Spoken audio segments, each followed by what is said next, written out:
नमो विष्णुपदाय कृष्णभूतले श्रीमत्स्येता स्वामी नामिने नमः आचार्य पदाय निताय कृष्णपदाय गौर कथा रामधर नगर ग्राम तारिणी नमः ओम विष्णुपदाय कृष्णभूतले श्रीमद् भक्तिवेदांत स्वामी नामिने नमस्ते सरस्वती देवी गौर वाणी प्रचारिणे विशेष पुण्यवादी पाश्चात्य देश तारिणी जय श्री कृष्ण चैतन्य प्रभु नित्यानंद श्री अद्वैत गदाधर शिवासादि गौर भक्त की जय।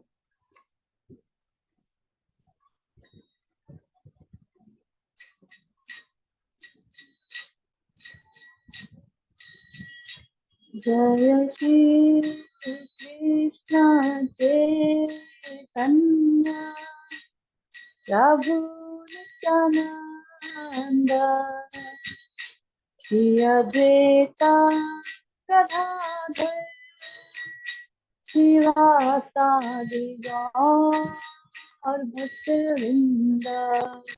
जय श्री कृष्ण चैतन्य प्रभु नित्यानंद श्री अद्वैता गदाधर शिवासादि गौर भक्तवृंद। हरे कृष्णा कृष्ण कृष्ण हरे हरे हरे राम राम हरे हरे हरे कृष्णा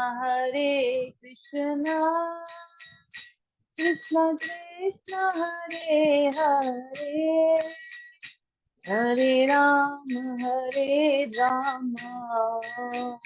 राम हरे हरे। हरे कृष्णा कृष्ण कृष्ण हरे हरे हरे राम राम हरे हरे। हरे कृष्णा कृष्ण कृष्ण कृष्ण हरे हरे हरे राम राम हरे हरे। हरे कृष्णा कृष्ण कृष्ण हरे हरे हरे राम राम हरे हरे। हरे कृष्णा कृष्ण कृष्ण हरे हरे हरे राम राम हरे हरे। हरे कृष्णा कृष्ण कृष्ण हरे हरे हरे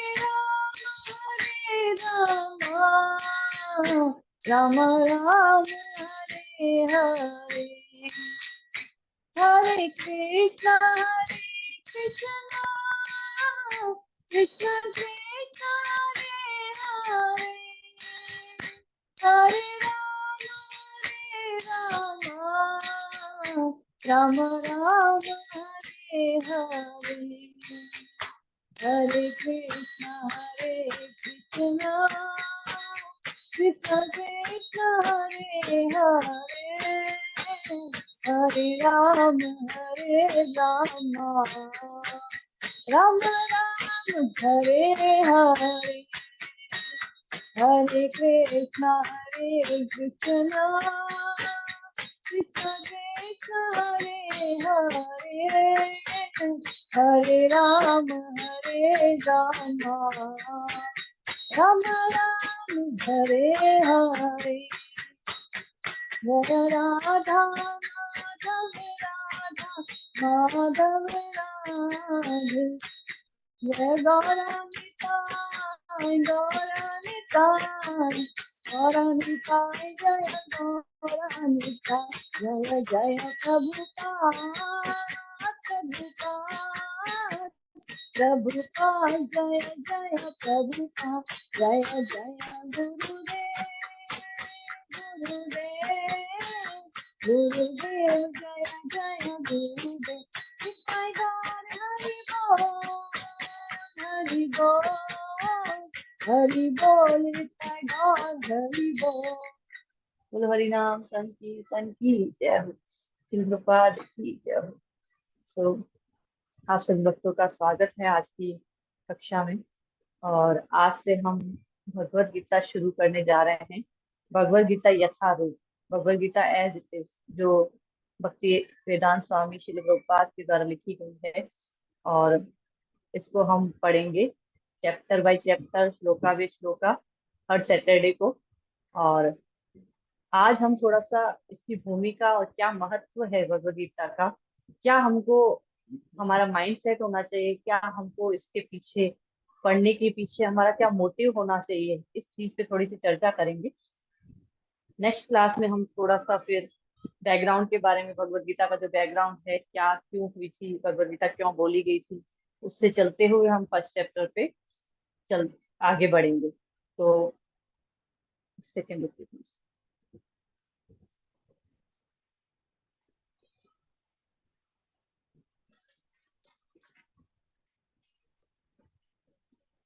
तो सबसे पहले हम गुरु को प्रणाम करेंगे।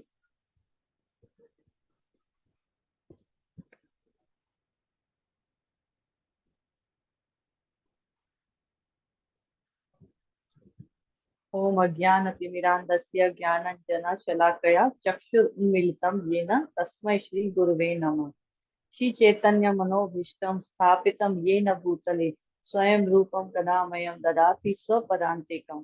वन्दे अहं श्रीगुरो श्रीयुतपदकमलं श्रीगुरुन् वैष्णवांश्च श्रीरूपं साग्रजातं सहगण रघुनाथान्वितं तं सजीवं साद्वैतं सावधूतं परिजन सहितं कृष्ण चैतन्य देवं श्री राधा कृष्ण पादान सहगण ललिता श्री विशाखान्वितांश्च।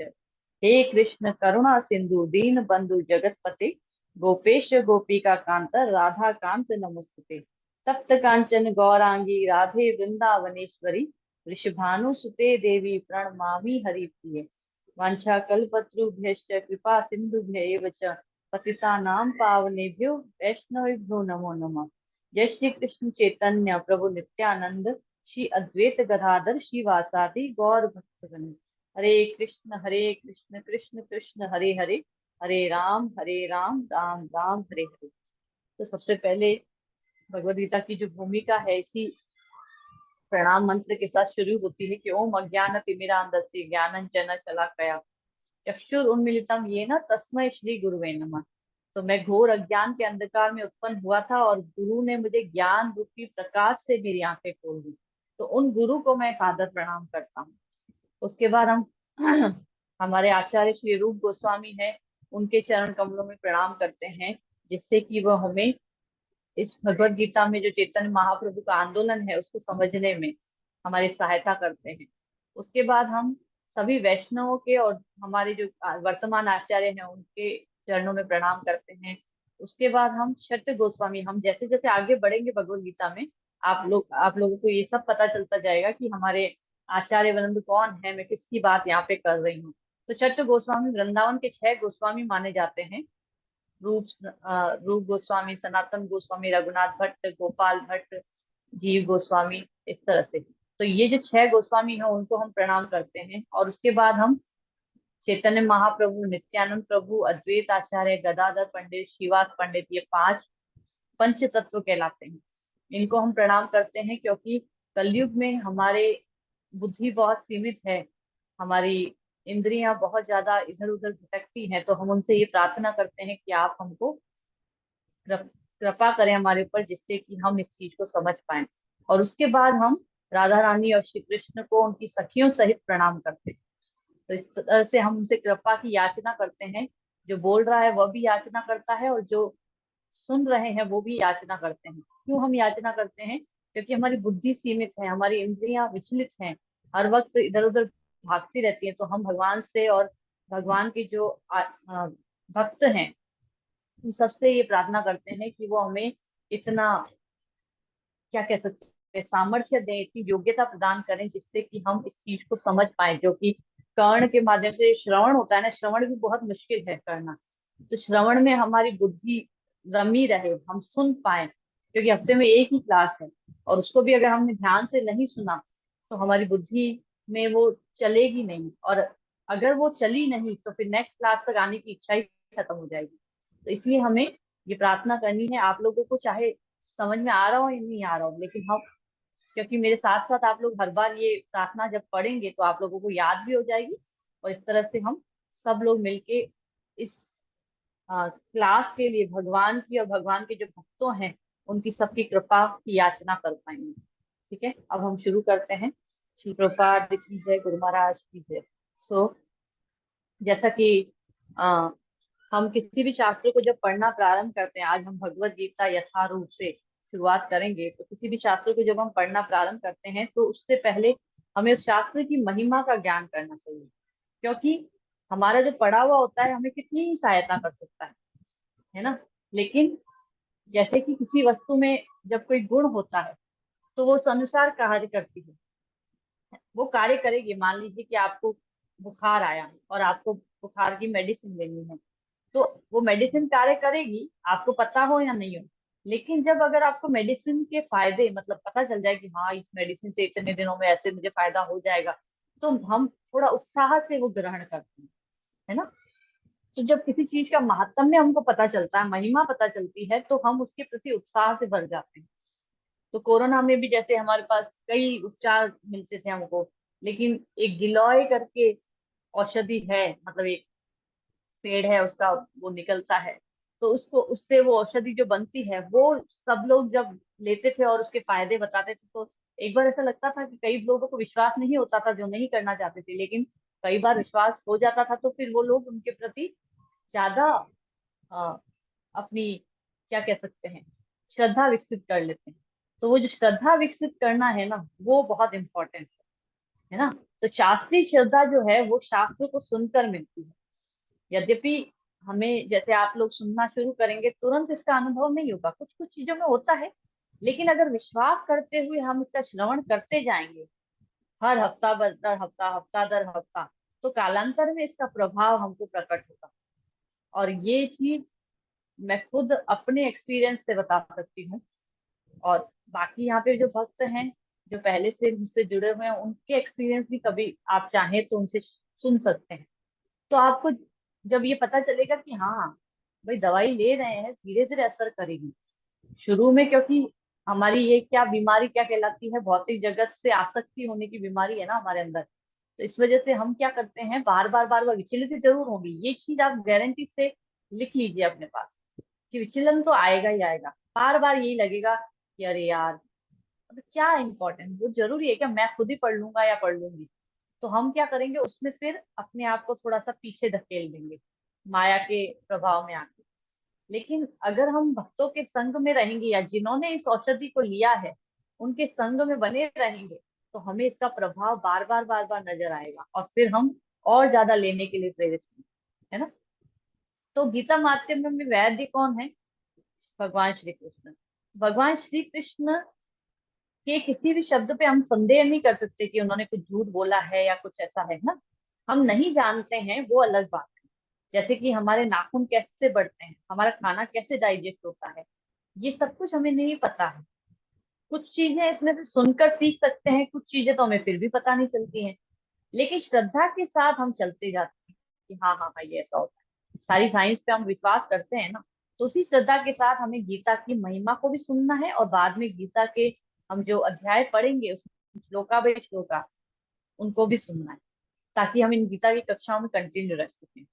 तो जब हम केवल पढ़ते हैं तो हमारी बुद्धि को ज्ञान प्राप्त होता है, लेकिन जब हम शास्त्र की कृपा मांगते हैं, बहुत इंपॉर्टेंट चीज है, तब हम हमारे हृदय में रियलाइजेशन होता है, बुद्धि में नहीं, हृदय में रियलाइजेशन होता है। तो हृदय में एक्सपीरियंस होना और बुद्धि में ज्ञान प्राप्त करना, इसमें बहुत अधिक अंतर है। तो वास्तविक रूप से हमें क्या समझना है कि हम कई बार हम बुद्धि के स्तर पे पीएचडी हो सकते हैं, हमको बहुत कुछ पता हो सकता है, ये पता है वो पता है सब कुछ, लेकिन हृदय से कोई अनुभूति ही नहीं आ रही है। तो वो कैसा होता है, किंडर गार्डन जैसी स्थिति होती है। हमें हमें ज्ञान तो बहुत होता है, लेकिन जब हमें जीवन में कोई दुख, कोई असुविधा होती है, तो हम नहीं जान पाते हैं कि इस जो हमने जो सुना है इसका उपयोग कैसे करना है। इसीलिए प्रभुपाद का एक पास टाइम मुझे याद आ रहा है कि एक बार प्रभुपाद के पास कोई व्यक्ति आया था और उसने बोला था प्रभुपाद को कि भाई मैं 700 श्लोक जानता हूँ भगवत गीता के। तो प्रभुपाद ने बोला कि भाई तुम एक श्लोक या 7 श्लोक भी जीवन में उतार पाते हो क्या, वो कर लो, वो बहुत बड़ी बात है। तो उसी प्रकार से यहाँ पे ये बात बताई जा रही है कि हम नहीं जान पाते कि इसका उपयोग कैसे करना। मान लीजिए कि कोई चंद्रमा को देखता है और उसको टच करना चाहता है तो नहीं कर सकता है। पेड़ की शाखा तक जाके पकड़ने की कोशिश कर सकता है, तब भी नहीं। कोई बड़े से बड़े पेड़ पर चढ़ जाए तो भी नहीं। लेकिन चंद्रमा से कोई कृपा मांगे और कृपावश चंद्रमा खुद नीचे आ जाए तो वो उसको टच कर सकता है। ये सिर्फ इमेजिनेशन है मेरी, बता रही हूँ, है ना। लेकिन यही चीज भगवत गीता और भागवतम में होती है कि भगवत गीता और भागवतम से हम जब कृपा मांगते हैं तो फिर वो कृपा करके हमारे अंतःकरण में रिवील होती है। ये सिर्फ वहीं से हो सकता है, हम नहीं कर सकते। तो आज हम भगवत गीता की कुछ महिमा का गान की करेंगे आज। अब यहाँ पे हमने कुछ चीजें पहले भी सुन रखी हैं। वेद जो होते हैं, वेदों के बारे में मैंने आप लोगों को बताया था कि 4 वेद होते हैं, चतुर्वेद, ऋग्वेद, यजुर्वेद, अथर्ववेद और सामवेद। तो वेद जो होते हैं वो जंगल की तरह होते हैं। सुंदर फल हैं, फूल हैं, पत्तियां हैं, शाखाएं हैं, पशु पक्षी भी हैं वहां पे, है ना। हिल्स हैं, पहाड़ हैं, नदियां हैं, उसमें नदियों में से पानी बह रहा है, बहुत सुंदर दृश्य दिखाई दे रहा है। तो इसी प्रकार से जो चतुर्वेद होते हैं उनकी कुछ शिक्षाओं को जब हम ग्रहण करते हैं तो वो आगे चल के उपनिषद, जैसे फ्लावर्स क्या कह सकते हैं हम, कि एक फॉरेस्ट होता है, एक जंगल होता है, उसमें से जो फ्लावर्स होते हैं वो उपनिषद हैं। और उस उन उपनिषद यानी कि उस फ्लावर से हम गार्लैंड बनाते हैं। तो जब उपनिषद को साथ में मिलाकर हम गार्लैंड बनाते हैं तो वो उसमें से एक गार्लैंड जो सबसे सुंदर है वो है गीता उपनिषद। बहुत सारे उपनिषद हैं, 4 वेद हैं, वेदांत सूत्र हैं, 18 पुराण हैं, इतिहास हैं, 108 उपनिषद हैं। ये मैंने पहले भी बता चुकी है चीज में, है ना। और फिर उसमें भी इतिहास में भी महाभारत और रामायण आता है, पंचम वेद जिसको कहा जाता है। और भगवत गीता क्या है, महाभारत का एक पार्ट है ना, सार भी कहते हैं। तो इसी प्रकार से भगवत गीता क्या है, एक उपनिषद है। तो उपनिषद में भी सबसे सुंदर जो भगवान द्वारा स्वयं बोला गया है वो है गीता उपनिषद। ठीक है। तो उप का मतलब क्या होता है, क्लोज, किसी चीज के क्लोज जाना। उपवास जब हम बोलते हैं ना, किसी चीज के क्लोज निवास करना। तो जब हम हरि कथा और श्रवण करते हैं और कीर्तन में समय व्यतीत करते हैं, कोई खाना पीना नहीं, तो वो हम कहते हैं हमने उपवास किया है। उसी प्रकार से उपनिषद क्या होता है, sit close and hear the secret. मतलब हमें इस वाणी के पास में बैठना है और सुनना है, श्रवण करना है। 108 उपनिषद के बहुत सारे नाम हैं, चेतन चरितमृत में दे रखे हैं, कभी हमको मौका मिलेगा तो हम उनको पढ़ेंगे। तो उनमें से सबसे सुंदर, सबसे जो उच्च, वो क्या है, भगवान के द्वारा बोला गया। क्योंकि उपनिषद का मतलब मैंने पहले भी क्लासेस में, बेसिक क्लासेस में बताया था कि उपनिषद का मतलब होता है जब दो लोगों के बीच में वार्ता होती है, गुरु और शिष्य के बीच में। तो यहाँ पे गुरु कौन है, भगवान स्वयं है, और शिष्य कौन है, अर्जुन है। तो उनके बीच की वार्ता जो है वो हम पढ़ने की शुरुआत करेंगे जब हम भगवत गीता पढ़ेंगे। अब ये बहुत इंपॉर्टेंट चीज है कि क्यों भगवत गीता इतनी इंपॉर्टेंट। तो जो वेद होते हैं वो महाविष्णु के श्वास से उत्पन्न होते हैं। भक्ति रसामृत सिंधु एक पुस्तक है, उसमें बताया गया है कि महाविष्णु में 7 प्रिंसिपल क्वालिटीज होती हैं। और कृष्ण को कई बार लोग गलती से इस तरह से, क्योंकि हमारे यहाँ पे कुछ क्लैरिटी तो है नहीं किसी चीज की, तो क्या करते हैं, कृष्ण को विष्णु का अवतार माना जाता है, जो कि एक्चुअल में गलत है। कृष्ण स्वयं भगवान है, कृष्णस्तु भगवान स्वयं। श्रीमद् भागवतम में 1.3.28 में ये बताया गया है। और ब्रह्म संहिता में ब्रह्मा जी स्वयं बोल रहे हैं, ईश्वर परमे कृष्ण सच्चिदानंद विग्रह नादिर आदिर गोविंदम सर्व कारण कारणम। तो भगवान स्वयं कौन है, कृष्ण है। ईश्वर कौन है, कृष्ण है। और सभी कारणों के कारण है, सभी के स्रोत कौन है, कृष्ण है। तो कृष्ण में 64 क्वालिटीज होती है। और जो महाविष्णु है उनमें 60 क्वालिटीज होती है। तो इससे भी हमको समझ में आता है, महाविष्णु के श्वास से वेद आते हैं जो कि पूरी तरह से दिव्य हैं। लेकिन कृष्ण के मुख से जो हम सुन रहे हैं वो है उपनिषद। कौन सा उपनिषद? गीतो उपनिषद। तो सबसे इंपॉर्टेंट फिर वो उपनिषद जो गीतो उपनिषद या गीता है, भगवत गीता, वो और ज्यादा इंपॉर्टेंट हो जाती है। तो वेद भी इंपॉर्टेंट है, लेकिन उसमें भी सबसे इंपॉर्टेंट क्या है? भगवत गीता। फिर भागवतम इंपॉर्टेंट क्यों होती है? भागवतम इसलिए इंपॉर्टेंट होती है क्योंकि उसमें भगवान और भगवान के भक्तों के गुणों का वर्णन किया गया, इसलिए वो भी इंपॉर्टेंट है। तो पहली सीढ़ी जो होती है वो भगवत गीता होती है। सबसे पहले हमको भगवत गीता पढ़नी चाहिए। फिर हम छोटी मोटी कोई पुस्तकें पढ़ते हैं, जैसे कृष्णा बुक है, ये सब मैं आपको बताती जाऊंगी। जैसे जैसे आप लोग हमारी क्लासेस में जो जो कंटिन्यू रहता है उसको ये सारी गाइडेंस मिलती जाती है कि आपको अब घर पे बैठ के रोज एक पेज किस चीज का पढ़ सकते हैं। आप चाहें तो और ज्यादा एडवांसमेंट जिसको करना है, और ज्यादा भगवान के बारे में समझना है, उनके बारे में, उनके लिए है। लेकिन पहले हम शुरुआत, सबको यही कहते हैं, प्रभुपाद स्वयं बोल के गए हैं कि आप भगवत गीता से शुरुआत करें। और भगवत गीता में भी हम अपनी मर्जी से जब भगवत गीता पढ़ते हैं तो वो कोई कारगर नहीं होती। लेकिन भगवत गीता जब किसी की सानिध्य में, अभी हम प्रभुपाद की शरण लेके भगवत गीता पढ़ेंगे, प्रभुपाद के तात्पर्य को समझते हुए, प्रभुपाद की वाणी को सुनते हुए, क्योंकि तात्पर्य किसने लिखे हैं? प्रभुपाद ने लिखे हैं उसमें। तो उनको समझते हुए, उनकी वाणी के द्वारा उनसे आशीर्वाद मांगते हुए, हम जब किसी वरिष्ठ वैष्णव, किसी उच्च कोटि के शुद्ध भक्त से जब हम आशीर्वाद मांगते हैं तो वो रिवील होता है। तो इसका एक श्लोक है भगवत गीता महात्म्य में, गीता सुगीता कर्तव्या किम मन्ये शास्त्र विस्तरे, याम स्वयं पद्मनाभस्य मुख पद्मा निधि निधि सुधा। तो इसकी महिमा का ज्ञान गान जो है वो हर जगह पे होता है, ये आदि शंकराचार्य बता के गए हैं। फिर एक जगह और भी बताया जाता है, गीता ज्ञेयम नाम सहस्त्रम, ध्येयम श्रीपति रूपम संजम। क्या है कि गीता का गान जो है वो हर जगह पे करना चाहिए। क्यों? क्योंकि ये सॉन्ग ऑफ कृष्ण है, भगवान के द्वारा गाया गया गीत। और नाम सहस्त्रम का क्या मतलब है? 1000 बार नाम लेना चाहिए। तो हम जब हरे कृष्ण महामंत्र करते हैं तो हम उसमें 108 × 16 इस तरह से नाम करते हैं। 108 पे एक बार, मतलब एक बीट पे पूरा हरे कृष्ण महामंत्र आता है। फिर उसके 108 बार हम एक माला करते हैं, और इतनी 16 माला जो करता है, इस तरह से वो 1728 बार हरे कृष्ण महामंत्र 16 राउंड में बोले जाते हैं। और फिर आंखों से भगवान का दर्शन करना चाहिए। इस तरह से भज गोविंदम में ये बताया जाता है।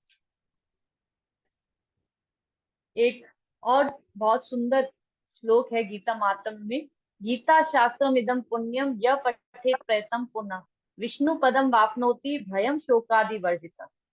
यदि कोई भगवत गीता को पढ़ता है तो पुण्यम, पुण्यम गीता शास्त्रम इदम पुण्यम। तो पुण्यम क्या मतलब है? प्योर और प्योरीफाइंग, शुद्ध करने वाले होते हैं। मान लीजिए कि किसी स्थान में पानी है और यूरिन है, मूत्र है, तो सूर्य क्या उसमें भेद करता है? कोई मुझे बता सकता है सूर्य क्या भेद करेंगे उसमें कि भाई ये नहीं, मुझे पानी को लेना है और मुझे टॉयलेट या कोई गंदी जगह को साफ नहीं करना है?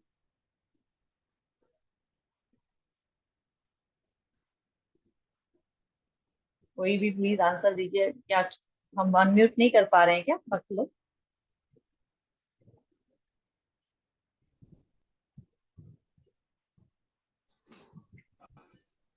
हरे कृष्णा माता जी। हरे कृष्णा। वो उसमें भेद तो नहीं करेगा, लेकिन जो सूर्य की जो किरणें जैसे पड़ेगी वो तो सूख जाएगा ना। हाँ, तो इसका मतलब भेद नहीं करेगा ना। ऐसा नहीं, वो थोड़ी ना कि भेद पानी, नहीं। पानी को सुखा देगा और मूत्र होगा या गंदी जगह होगी तो उसको सूर्य नहीं सुखाएगा। ऐसा नहीं होता है ना, भेद नहीं करता है नहीं। सूर्य, है ना। तो तीन बातें होती हैं जब सूर्य की रोशनी कहीं पे पड़ती है। तो क्या होता है? पहला तो सूर्य कभी भेद नहीं करता है, कोई भी अच्छी जगह है या गंदी जगह है वो हर किसी को सुखाता है।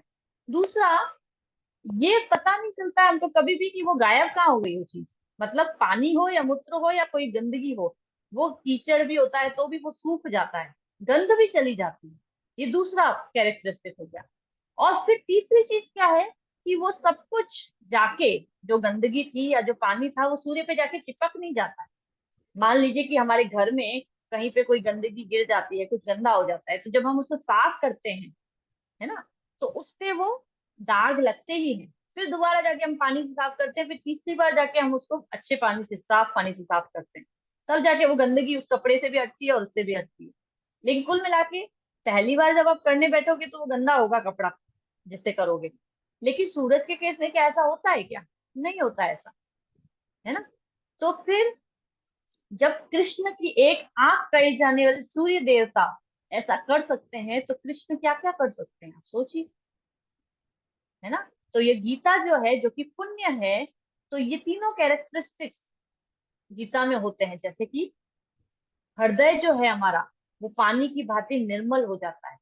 अब चाहे गंदगी भरी हो हमारे हृदय में, या कोई अच्छा शुद्ध भक्त हो, दोनों को ही वो निर्मल करने का काम करता है। ये जरूर है कि जिसके अंदर गंदगी भरी है उसको टाइम लगेगा साफ होने में गंदगी, क्योंकि हमको रियलाइजेशन में टाइम लगेगा। हमारे अंदर ऐसा नहीं है, हम आत्मस्वरूप के रूप में हम बिल्कुल प्योर हैं, लेकिन क्योंकि हमको रियलाइज नहीं होगा, जितनी गंदगी ज्यादा होगी उतना रियलाइज होने में टाइम लगेगा। तो भगवत गीता उन दोनों का उद्धार करती है, किसी का हृदय पानी की भांति निर्मल हो चाहे, और चाहे किसी का बहुत गंदा हो हृदय। फिर दूसरा, इसका श्रवण करने मात्र से हमारे हृदय की गंदगी कहाँ चली जाती है हमें पता ही नहीं चलता है। धीरे धीरे धीरे धीरे करके क्लैरिटी आती जाती है, लेकिन पता नहीं चलता है कि कैसे हुआ ये जादू। और भगवत गीता पर इसका कोई प्रभाव नहीं पड़ता है, मतलब वो आज भी 5,000 साल पहले जब भगवान ने बोली थी, आज भी भगवत गीता उतनी ही इम्पोर्टेंट है, उतनी ही प्योर है। तो इसलिए हमें इस चीज को समझना है कि हमारे लिए, मतलब इम्प्योर पर्सन भी जाके अगर भगवत गीता का श्रवण करता है, तो भगवत गीता उसके साथ भेद नहीं करती है कि नहीं नहीं नहीं नहीं, इसको तो मैं मर्सी दूंगी और इसको नहीं दूंगी। कई बार बहुत सारी चीजें हम उदाहरणों से समझेंगे धीरे धीरे, जैसे जैसे हम आगे बढ़ेंगे।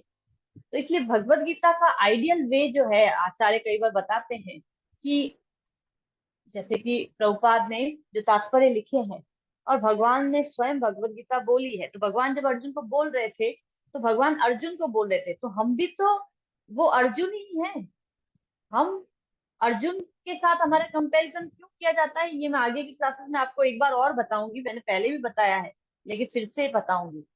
अर्जुन के साथ हमारा कंपैरिजन किया जाता है क्योंकि हम इस भौतिक जगत में, जैसे अर्जुन उस वक्त इतनी ज्यादा दुविधा में थे कि अभी मैं क्या करूं, कैसे करूं, मेरे ही लोगों को मुझे मारना पड़ेगा, इस तरह से होगा, वैसे होगा। वहां पे जाके अर्जुन जब कंफ्यूज हो रहे थे, वैसी ही स्थिति हमारे साथ भी होती है। तो वहां पे जब, लेकिन अर्जुन की खासियत क्या थी कि उसने फटाफट से भगवान के प्रति शरणागति कर दी, और सरेंडर करके क्या बोल रहा कि मैं आपके शरणागत हूँ, अब आप मेरे गुरु हैं, कृपया मुझे ज्ञान दीजिए। यह चीज जब हमारे अंदर आ जाती है भगवत गीता पढ़ते वक्त, कि मैं भगवान आपके शरणागत हूँ और मुझे कृपया ज्ञान दीजिए, उससे भी ज्यादा कृपालु और कौन होते हैं। भगवान तो फिर भी कहते हैं सर्वधर्मान परित्यज्य माम एकम शरणं व्रज, लेकिन भक्त जो होते हैं और ज्यादा कृपालु होते हैं। तो भगवत गीता में तात्पर्य जो है, जो हम पढ़ेंगे Bhagavad Gita as it is, उसमें तात्पर्य किसने दिए हैं, भक्ति वेदांत स्वामी श्रील प्रभुपाद ने। तो प्रभुपाद और ज्यादा कृपालु हैं, क्योंकि भक्त तो और ज्यादा कृपालु होता है। वो गुरु की भूमिका निभाता है, वो आपके सारे कर्मास को लेने का प्रयास करता है और आपको प्योर करके भगवान के पास ले जाने का प्रयास करता है। तो भगवत गीता जब हम पढ़ते हैं, तो हमें प्रभुपाद की कृपा की याचना भी करनी है। हमें ये समझना है कि प्रभुपाद ने जो तात्पर्य दिए वो हमारे लिए तो दिए हैं।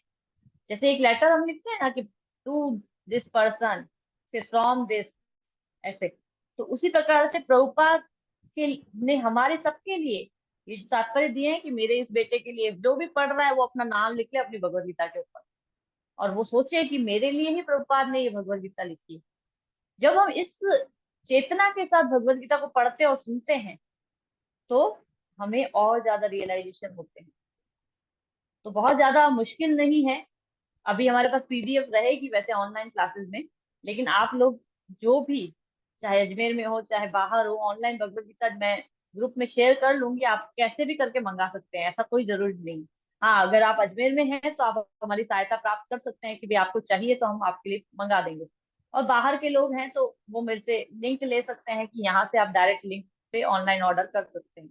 और आप नहीं करना चाहते हैं तो भी मुझे कोई प्रॉब्लम नहीं है, आप एटलीस्ट जब यहाँ पे क्लास में आते हैं तो आपके साथ जब पीडीएफ शेयर किया जा रहा है, तो आप उसको अच्छे से पढ़िए।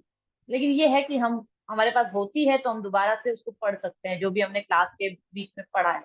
मान लीजिए 4 श्लोक 5 श्लोक हम एक सैटरडे को करेंगे, तो वो 4 5 श्लोक को आपने पूरे हफ्ते में वापस से पढ़ा, तो आपको वो रिकॉल हो जाएगा कि क्या क्या समझाया जा रहा है। ठीक है। चलिए आगे बढ़ते हैं। तो एक बार प्रभुपाद ने अपने एक शिष्य से पूछा था कि क्या आप मेरी पुस्तकों का अध्ययन कर रहे हैं। तो शिष्य बोला, हाँ हाँ प्रभुपाद, मैं पढ़ रहा हूँ। प्रभुपाद ने फिर दूसरी बार पूछा कि क्या आप मेरी पुस्तकों को अध्ययन कर रहे हैं। तो बोला, हाँ प्रभुपाद। तीसरी बार फिर पूछा प्रभुपाद ने थोड़ा जोर से। तो उसने डरते हुए बोला, हाँ प्रभुपाद, मैं आपकी पुस्तकों को पढ़ रहा हूँ। तो प्रभुपाद ने फिर बोला कि आपको पढ़ना और अध्ययन करने में डिफरेंस नहीं पता है। तो उसने बोला, नहीं। तो फिर प्रभुपाद ने बताया कि जब हम न्यूज़पेपर को पढ़ करते हैं, न्यूज़पेपर को, तो वो रीडिंग करना, पढ़ना कहलाता है। लेकिन जब आप अपनी स्कूल और कॉलेज की पुस्तकों को पढ़ते हैं तो वो अध्ययन करना कहलाता है, स्टडिंग कहलाता है, क्योंकि हम उसको बहुत गहन तरीके से समझने का प्रयास करते हैं। ठीक है ना। तो प्रभुपाद ने बोला कि I want my followers to be like loyal. मतलब ये वकील की बातें होनी चाहिए, जिसको ये पता होना चाहिए कि भौतिक जगत में हर परिस्थिति, स्थान, देश, काल, परिस्थिति में भगवत गीता का वो कैसे उपयोग कर सकता है। और ये हर जगह पे, हर स्थान पे इजीली अवेलेबल है। लेकिन इसको इसलिए इतना सस्ता नहीं समझना चाहिए। कई बार तो लोग इस उसमें रह जाते हैं, माता जी भगवत गीता घर में आने से लड़ाइयाँ होती हैं, या भगवत गीता इसी टाइम पे पढ़नी चाहिए, बाकी हम पढ़ नहीं पाते क्योंकि हमें सवेरे टाइम नहीं मिलता है, ये नहीं होता है, वो नहीं होता है, इसलिए हम पढ़ेंगे ही नहीं।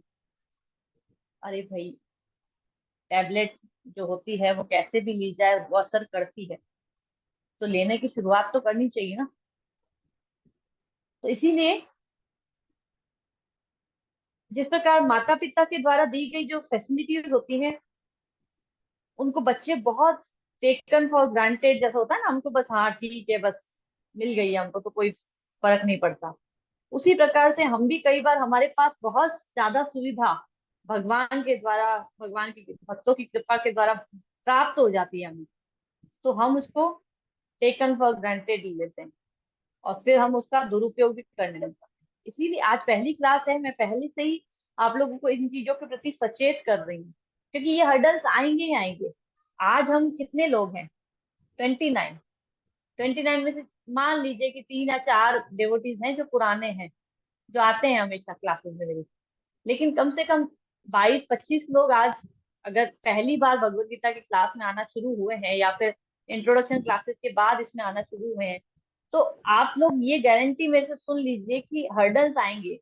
4 क्लासेस के बाद, या 2 क्लासेस के बाद, या 3 क्लासेस के बाद आपको ऐसा लगेगा कौन जाए, फिर माता जी या प्रभु जी हमेशा फोन कर देंगे आप लोगों को, फिर आपको लगेगा ठीक है चले जाते हैं, फिर अगली बार से कोई बहाना। ये आप नहीं कर रहे होते हैं, ये माया का प्रभाव होता है जो हमको ऐसी जो प्योर चीज है ना उसकी तरफ जाने से रोकती है। तो अगर हमने ये अपनी तरफ से प्रयास किया, जैसे कि बार बार मैं ये उदाहरण देती हूँ कि हम अपने बच्चों के प्रति कितने ज्यादा स्ट्रिक्ट होते हैं। बच्चा रोता रहेगा, लेकिन फिर भी आप 7 बजे सर्दी में उठाओगे, उसको स्नान कराओगे, उसको भेजोगे स्कूल। क्यों? क्योंकि आपको पता है कि अगर नहीं भेजा तो फिर इसका करियर बर्बाद हो जाएगा, ये भविष्य में कुछ नहीं कर पाएगा। तो हम उनके प्रति इतने ज्यादा स्ट्रिक्ट होते हैं, तो हमें अपने करियर के प्रति सिर्फ भौतिक नहीं, आध्यात्मिक के प्रति भी थोड़ा सा अपने साथ स्ट्रिक्ट होना चाहिए। और इतना ज्यादा स्ट्रिक्टनेस तो है ही नहीं, आजकल तो ऑनलाइन क्लास है, आपको सिर्फ ज्वाइन करना है टाइम पे और उसको श्रवण करना है बहुत अच्छे से। इतना इतनी ज्यादा फैसिलिटीज दे दी है भगवान ने। फिर धीरे धीरे धीरे जब हम आगे बढ़ते हैं तो फिर और हमें समझ में आने लगता है, फिर हमसे और एक्सपेक्टेशन की जाती है। लेकिन शुरुआत में हमको सिर्फ इतना ही तो बोला जा रहा है कि कम से कम आप इस भगवत गीता को पूरा सुन लो, पूरा कंप्लीट करो। हाँ ऑफकोर्स ये जरूर है कि अगर हम रोज पढ़ पाते तो बहुत अच्छा होता, कि उसमें 4 श्लोक रोज हो रहे हैं या हफ्ते में 3 दिन हो रहे हैं तो बहुत ही अच्छा होता। उसमें क्या होता कि जल्दी हो जाती कंप्लीट। लेकिन ठीक है, न से तो कुछ तो करें हम, जो हम बिल्कुल नहीं कर पाते हैं उससे तो हम कुछ करें। तो इसलिए हमको इस चीज के प्रति आप लोग सचेत होके रहिएगा। शुरुआत में ही बता रही हूँ कि हर्डल्स आएंगे, कभी लगेगा शादी में जाना है, ये जरूर है कि ठीक है बहुत इंपॉर्टेंट काम है तो ऑफकोर्स आप छोड़ोगे, लेकिन उसमें एक ही रिक्वेस्ट है कि जब आपके पास मैसेज आता है ग्रुप में, आप एक मैसेज डाल दीजिए कि आज मैं क्लास में अवेलेबल नहीं हो पाऊंगा, रिकॉर्डिंग पे मैं सुन लूंगा या सुन लूंगी। तो उससे हमको भी लगेगा कि देखो सामने वाला रिस्पॉन्सिबल है पर्सन। लेकिन ऐसा होता है कि हाँ हम क्लासेस में आना छोड़ दिए हैं, हमको कुछ मतलब है नहीं, लेकिन हम थोड़े अवेयर भी नहीं है इस चीज को लेके कि सामने हमारे लिए व्यवस्था की जा रही है, तो हम उस चीज को थोड़ा सा रियलाइज करें। तो यहाँ पे प्रभुपाद बता रहे हैं कि जिनके पास ये चीज नहीं होती है ना, उनसे पूछना चाहिए। मान लीजिए किसी के माता पिता है ही नहीं किसी के पास, तो उन बच्चों से पूछना चाहिए। कई बच्चों के पास माता पिता जब होते हैं तो वो उनकी ऐसी स्थिति बना के रखते हैं कि कोई ध्यान नहीं देना है माता पिता का, मतलब वैसे कहना नहीं मानना है। मैं छोटे बड़ों की तो बात नहीं कर रही हूँ, अभी छोटों की ही बात कर रही हूँ। उसी केस में भी ध्यान नहीं देते हैं बच्चे कि माता पिता कुछ समझा रहे हैं, कुछ हमें आगे बढ़ने के लिए प्रोत्साहित कर रहे हैं, नहीं, उन्हें सुनना ही नहीं होता है। तो वैसी वाली स्थिति हम अपने साथ ना होने दें। ठीक है ना, भगवान ने हमारे लिए व्यवस्था करी बहुत बहुत जन्मों के पुण्यों के बाद। आज ही मैं क्लास में एक सुन रही थी कि आप लोग, कल सुन रही थी शायद, कि आप लोगों को ऐसा लगता है कि इस जन्म के पुण्य नहीं, बहुत बहुत जन्मों के पुण्यों के बाद हमारी ऐसी स्थिति होती है कि हम किसी भगवत गीता या भागवतम की क्लास में बैठने की हिम्मत तक कर पाते हैं। बहुत जन्मों के पुण्य इकट्ठे होते हैं, तब जाके ऐसा होता है। आप देखिए, किसी को बुला के देखिए, बहुत मुश्किल होता है।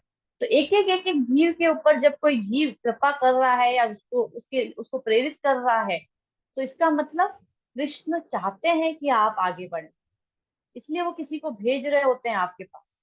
तो हमें उसका, भगवान का और भगवान के उन भक्तों का कृपा माननी चाहिए कि वो आ रही है हमारे पास, और उसका क्या कह सकते हैं, उसका यूज करना चाहिए। ठीक है। तो मान लीजिए कि जैसे कि एक चंदन का पेड़ है, जंगल में इजीली मिल रहा है, किसी जंगल में ऐसा है कि चंदन के पेड़ पेड़ ही। अब वहां पे कोई अनपढ़ गवार भील जाति की कोई औरत है, वो ये सोचे कि मैं तो ये वाला जो है पेड़ काटूंगी और चूल्हा जलाऊंगी। तो चंदन जो है इतना रेयर है, लेकिन उसको पता नहीं है, उसको उसको बिना सोचे समझे मिल चुका है, इसलिए वो उसका वैल्यू नहीं कर रही है। उसी प्रकार से गीता जो है, भगवान के द्वारा बोली गई गीता, वो रेयर है, समझना रेयर है सबके पास। आपको सबके घरों में गीता मिल जाएगी, लेकिन समझने के लिए पूछिए किसी से, हाँ हम गीता रोज पढ़ते हैं, बताइए भैया क्या अप्लाई किया जीवन में, कुछ नहीं पता। तो श्लोका याद करने से कुछ नहीं होता, गीता रोज पढ़ने से भी कुछ नहीं होता, जब तक कि वो जीवन में आत्मसात ना हो। तो हम इस क्लास में गुरु महाराज और प्रभुपाद और आचार्य वृंद और पंच तत्व की कृपा से ये प्रयास करेंगे कि हमारे बुद्धि का थोड़ा सा नीचे लेवल होते हुए श्रवण के माध्यम से हम इस चीज को समझ पाए कि वो हमसे क्या चाहते हैं। ठीक है ना। तो एक श्लोक भगवत गीता माध्यम में और भी आता है, मलिने मोचनम पुंसाम जल स्नानम दिने दिने, सकृत गीता मत स्नानम संसार मल नाशनम। सकृत मतलब वंश, एक बार गीता के जल में कोई स्नान कर देता है तो उसके संसार के सारे मल, उसके अंदर जो गंदगी भरी हुई है वो नाश हो जाती है ना। तो इस प्रकार से गीता के जल में हमको स्नान करना है हर बार। जैसे कि एक स्टोरी आती है, एक बार एक पोता होता है, वो अपने दादा को कहता है कि मुझे ये टोकरी है, ये मुझे चाहिए। दादा कहता है ठीक है, लेकिन ये तो बहुत काली पड़ी है, गंदगी में पड़ी थी इसलिए काली हो रही है।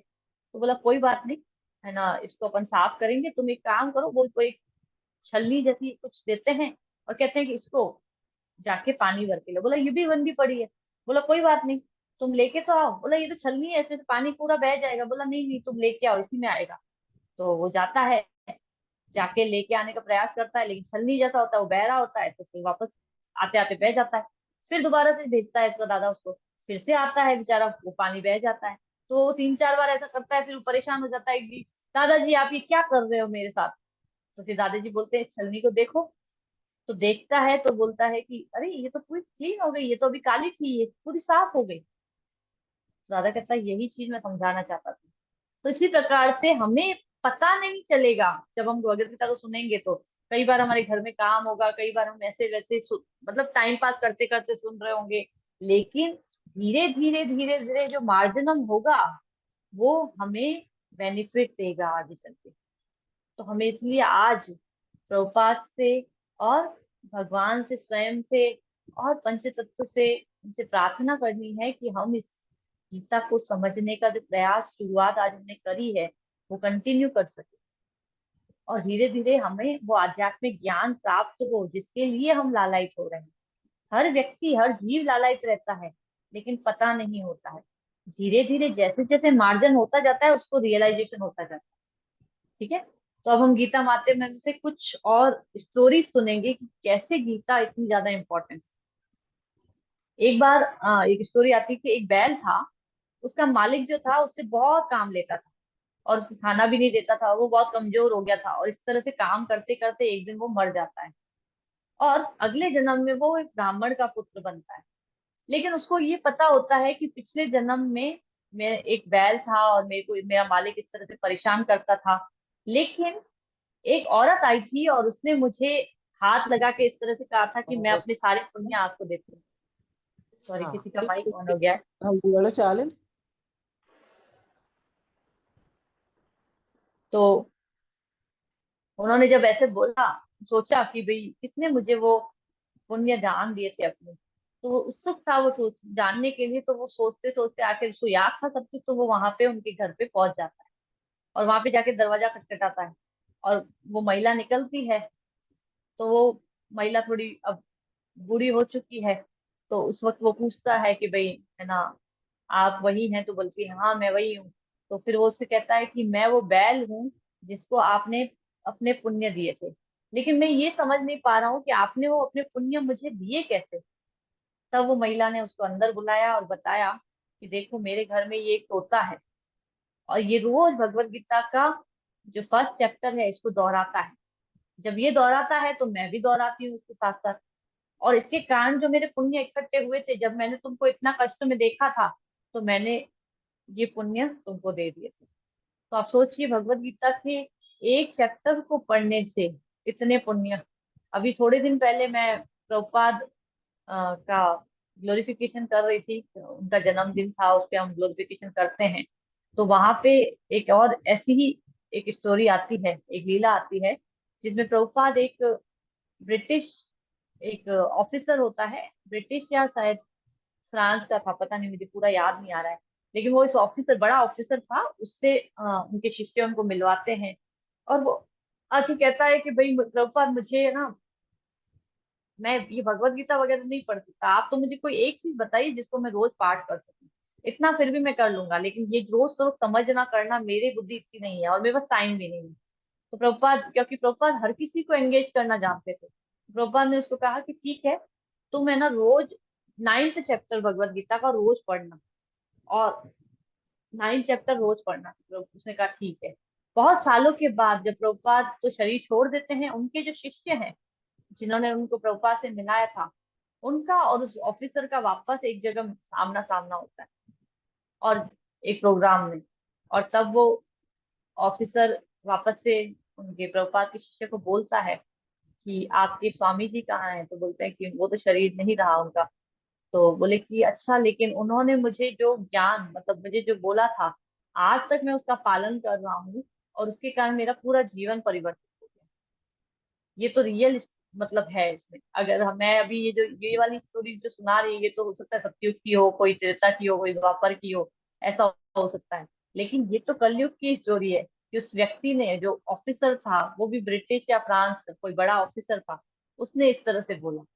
तो सोचिए हम, भगवत गीता पढ़ना कितना ज्यादा इम्पोर्टेंट। एक और स्टोरी आती है कि एक बार एक गंधर्व था। वह राज दरबार में गाता था और कई स्त्रियों को अट्रैक्ट करता था। उसके कारण उसके उन स्त्रियों से अवैध संबंध हो गया था। और उसकी पत्नी को जब ये पता चलता है, वो बहुत दुखी होती है। तो वो भी अपने पति से बदला लेने के लिए, उसको सबक सिखाने के लिए एक पुरुष के प्रति आकर्षित होने का नाटक करती है। लेकिन वो वास्तव में उससे प्रेम करने लगता है और वो इतना प्रेम करने लग जाती है कि उसके प्रेम के वशीभूत होकर वह अपने ही पति को मरवा देती है और उसके टुकड़े टुकड़े करके कुएं में डाल देती है। फिर जब वो, क्योंकि वो जो उनका पति था वो एक गंधर्व था और राज दरबार में गाता था, तो जब महाराज ने पूछा कि भाई तुम्हारा पति कहाँ है, तो उसने कहा मुझे पता नहीं है, पता नहीं कहाँ चले गए हैं। इस तरह से उनके पति की मृत्यु हो गई। कुछ समय बाद वो औरत भी जब अपने कर्मों के अनुसार उनकी डेथ होती है, अगले जन्म में वो जो आदमी था, जो गंधर्व था, वो बाज बनता है, एक बाज बनता है। और जो औरत है वो तोता बनती है। तो जब वो आदमी जो है, जो बाज होता है, उसको देखते ही उस तोते को याद आ जाती है कि ये तो मेरी पत्नी थी और इसने मुझे मारा था इस तरह से। और वो क्या करता है, सोचता है कि मैं इसका बदला लूंगा इससे।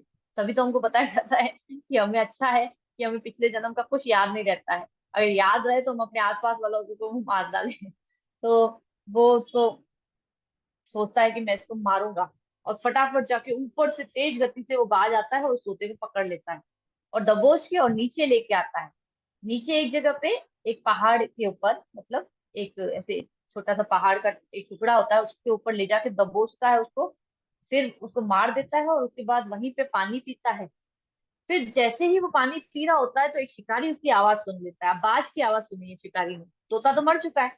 तो फिर वो अपने धनुष से उस पे बाण चलाता है और इस प्रकार से वो बाज भी वहीं का वहीं मर जाता है। फिर वो दोनों के दोनों उसी समय साथ में मरे हैं, तो दोनों यमराज के पास पहुंचते हैं। और यमराज के पास देखते हैं कि अरे वो यमराज के पास तो नहीं रुक रहे हैं, वो तो आगे जा रहे हैं, भगवान के धाम जा रहे हैं।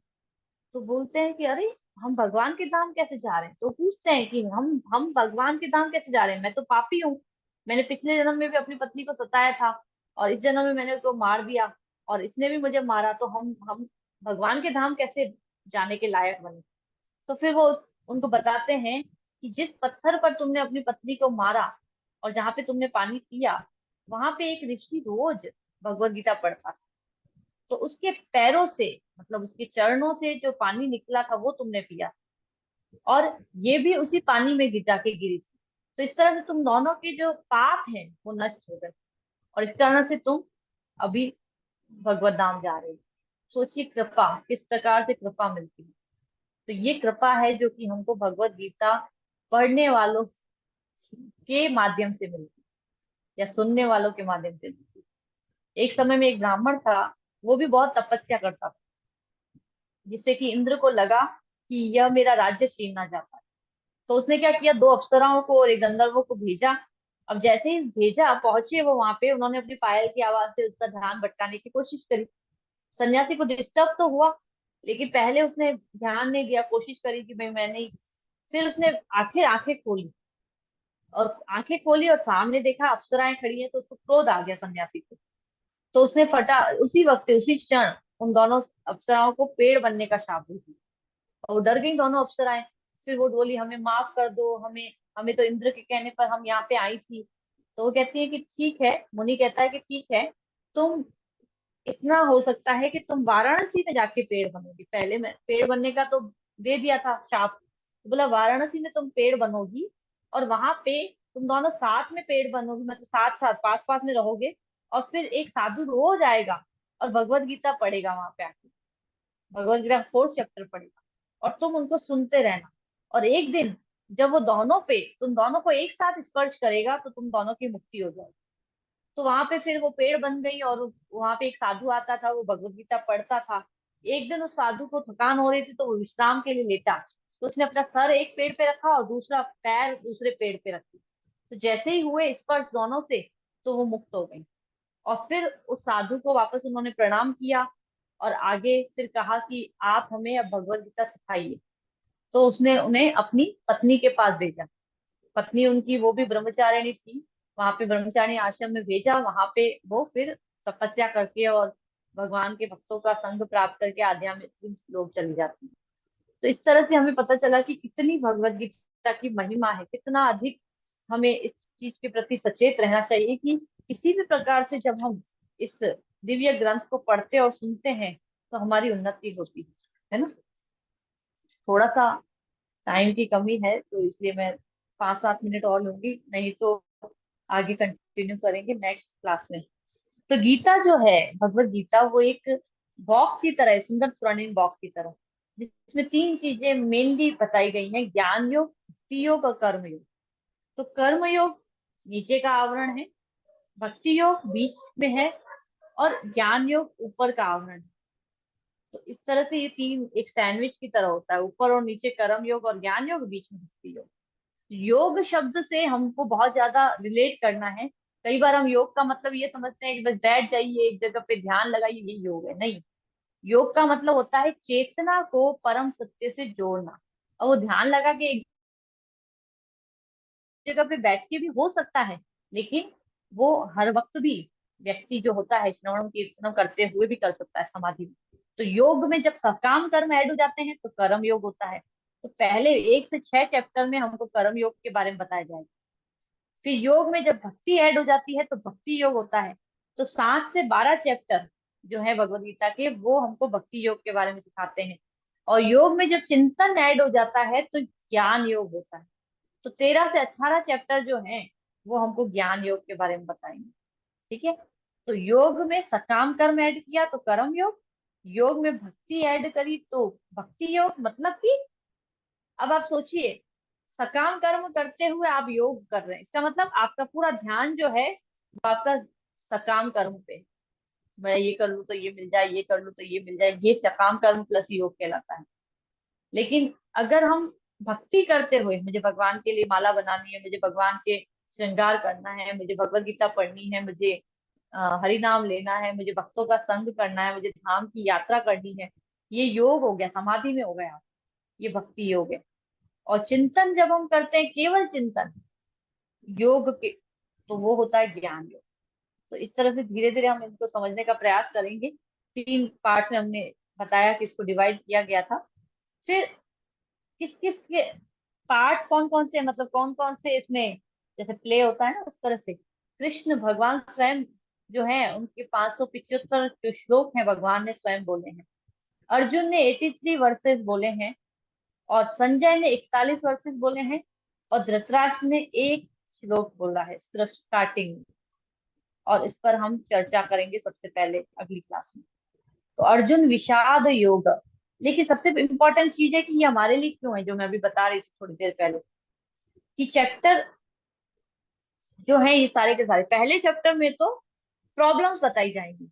आखिर प्रॉब्लम क्या है, भगवत गीता की शुरुआत क्यों बोली क्यों गई थी, तो कैसे सेनाओं के मध्य में अर्जुन का रथ जाता है, कैसे वो विचलित होता है, ये सारा वर्णन जो है, ये विवरण जो है, ये पहला चैप्टर बताता है। और चैप्टर 2 टू चैप्टर 18 जो है हमको उसका सॉल्यूशन देता है।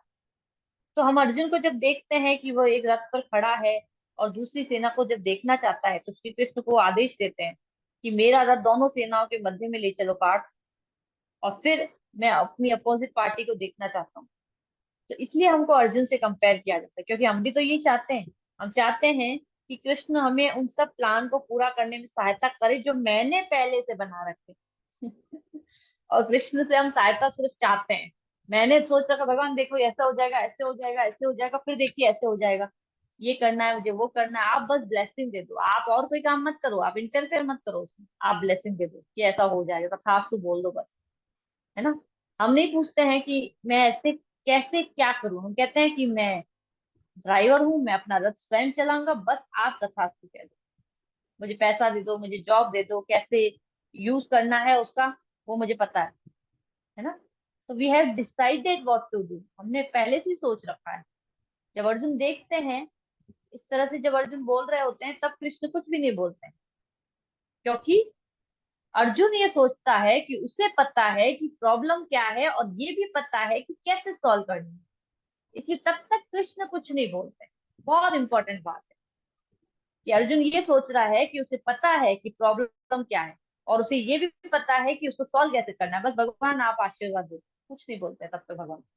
है ना। जैसे मान लीजिए कि किसी का पेट भरा हुआ है, 56 भोग भी आप उसके आगे रख लोगे तो वो उसकी वैल्यू नहीं करेगा। लेकिन मान लो किसी को जब भूख है, तो खिचड़ी भी उसके आगे रखेंगे तो वो बहुत चाव से खाएगा। तो भगवान परमात्मा रूप में है, सबके हृदय में विराजमान, परंतु हम अपने अहंकार के कारण इतने ज्यादा कन्विंस्ड होते हैं कि हमें पता है कि हमें क्या करना है। फिर जब बहुत सारी प्रॉब्लम आ जाती है तो हम बिल्डर हो जाते हैं। है ना। भगवान भगवद गीता में एक श्लोक बताते हैं, सर्वस्य चाहम हृदय सन्निविष्टो, मैं सबके हृदय में विद्यमान हूँ, सबके हृदय में रहता हूँ। ठीक है। तो इस प्रकार से फिर अर्जुन क्या करता है, फिर अर्जुन दूसरी पार्टी को देखता है कि इतने सारे एनिमीज हैं। फिर वो कृष्ण को पुकारता है, कार्पण्य दोषो उपद स्वभाव, ये भगवान मुझे कुछ समझ नहीं आ रहा है, मेरा पूरा धीर मेरा धैर्य चला जा रहा है, अब मैं आपकी शरणागत हूँ, कृपया मुझे स्वीकार करें अपने शिष्य के रूप में। तो उसी प्रकार कृष्ण हमसे भी 3 बातें चाहते हैं। क्या चाहते हैं, भगवान चाहते हैं कि पार्थ सारथी मैं आपका बनूं, और हम भगवान को ये बोलें कि आप जैसा चाहे वैसे मेरे जीवन को चलाएं। जब हम इस इंटेंशन से भगवान के पास जाते हैं कि मैं तो ये भी नहीं जानता कि मेरी प्रॉब्लम क्या है और मेरा सॉल्यूशन उसका कैसे पता होगा मुझे, तो फिर हम क्या होते हैं, हम सिर्फ इस चेतना के साथ जाते हैं कि आप मेरे जीवन को चलाइए। फिर सिंसियर होते हैं, हम हम्बल होते हैं और हेल्पलेस होते हैं। बार बार बोलना नहीं है इसको किसी के सामने, लेकिन ये रियलाइजेशन की चीजें होती हैं जो आती हैं धीरे धीरे करके। अभी नहीं आएंगी, अभी समझ में नहीं आएगा कि कैसे सिंसियर होना है, कैसे हम्बल होना है, कैसे हेल्पलेस होना है, ये नहीं समझ में आएगा, लेकिन कृष्ण रिवील करते हैं। इसलिए फर्स्ट चैप्टर जो है बहुत ज्यादा महत्वपूर्ण है, क्योंकि हम इससे रिलेट कर पाते हैं। और फिर भगवान जो भी चैप्टर 2 to 18 में बताते हैं, उसको जैसे पंडिता समदर्शिना, सबको समान दृष्टि से देखना है, किस तरह से प्रैक्टिकली इसको रिलेट करना है, ये सब कुछ हमको चैप्टर 2 to 18 में समझाया जाएगा। ठीक है। और एक लास्ट बात जो अभी बताना चाहूंगी मैं, कि भगवान ने भगवत गीता कहाँ बताई थी, कहाँ बताई थी?